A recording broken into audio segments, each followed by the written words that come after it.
Bien, veamos ahora estas nociones de proyección para qué nos ayudan. Vamos a empezar primero con un razonamiento que parece intuitivo desde el punto de vista de los datos, pero vamos a verlo ahora validado matemáticamente.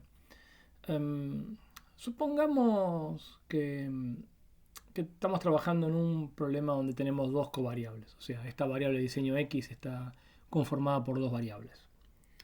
Eh, y sabemos que nuestra predicción en el consiste en proyectar a nuestras observaciones en el espacio generado por estas dos covariables. Entonces, voy a aprovecharme de un grafiquito de internet que busqué, hay montones de estos, para contar un poco la idea de la noción. Entonces, pensemos que tenemos nuestra observación X, que es esta que está acá, este puntito. Pensémoslo, en este caso está como en dimensión 3, sería como haber observado tres valores. Y pensemos que tenemos dos variables, ¿no? A1 y A2. Son como estas dos direcciones.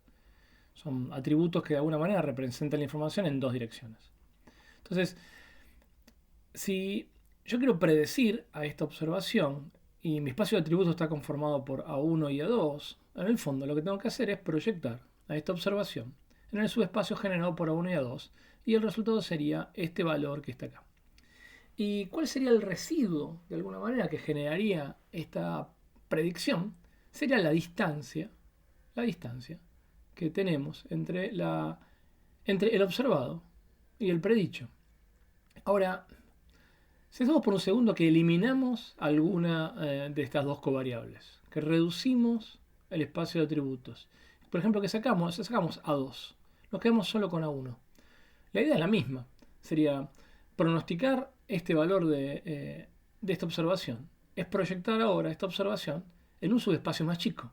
En vez de ser un subespacio de dimensión 2, como era el plano este que está acá, es un subespacio de dimensión 1 que está conformado por esta recta de A1. Y la proyección sería como el movimiento que está haciendo mi cursor. Y caería, yo que sé, ponle por acá. Pero, ¿cuál es el error que ahora cometemos explicando, prediciendo X solo con un solo atributo? Claramente es mayor en términos de distancia. La distancia, habiendo eliminado a 2 entre el observado y el predicho, no puede jamás disminuir si yo quito una, una dimensión. Básicamente porque en el fondo, si esta era la proyección ortogonal que tengo con respecto a un espacio de dimensión 2, al achicarle el espacio, seguramente incurro un error un poquito más grande. Eso en estadística es tremendamente importante porque lo que me quiere decir es que en el fondo, cualquier atributo que yo sume, si en el fondo predecir es proyectar en un espacio generado por valga la redundancia, el espacio de atributos, cada vez que yo agregue un nuevo atributo, por ejemplo, si a uno le agrego el atributo A2, lo que voy a hacer es proyectar un espacio un poco más cercano. Incluso si el atributo que agrego es una porquería, simplemente voy a estar acercándome a la observación. No hay manera de introducir un nuevo atributo y que se me haga más grande la distancia entre el observado y el predicho.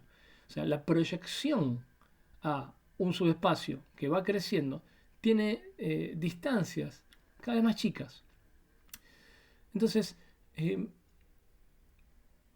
lo que tenemos que tener en cuenta en modelo lineal, pero es en general en la mayor parte de los métodos, es que el agregar variables, si lo pensamos en términos de proyección, el agregar variables siempre va a achicar la distancia de la proyección y siempre va a reducir de alguna manera el tamaño de los residuos.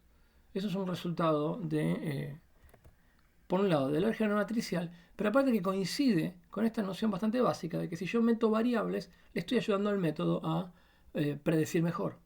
Pero eso pasa incluso si las variables que introduzco son poco relevantes. Entonces, eso motiva una definición del coeficiente de determinación que se le llama coeficiente de determinación múltiple ajustado, que lo que hace es controlar por la cantidad de atributos que estamos poniendo en la regresión. Entonces, lo que hacemos ahora en el coeficiente de determinación ajustado es, igual que era antes, en el fondo, es una relación entre la suma de cuadrados de los residuos y la suma de cuadrados totales. Nada más que la suma de cuadrados de los residuos ahora se lo estandariza por n menos p. Entonces, de esta forma, cuando p aumenta, este denominador se vuelve más chico, agrandando de alguna manera artificialmente la suma de cuadrados residuos.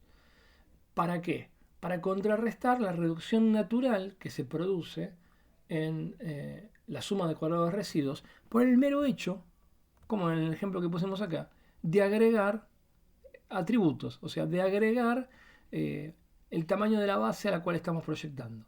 Cada vez que agregamos un nuevo atributo, agregamos un elemento a esta base en la cual proyectamos, lo que hacemos es acercarnos, incluso a veces artificialmente. Entonces lo que hace el R cuadrado ajustado, esta noción, es controlar a este achicamiento de la suma de residuos, teniendo en cuenta cuántos elementos con cuántos elementos estamos proyectando.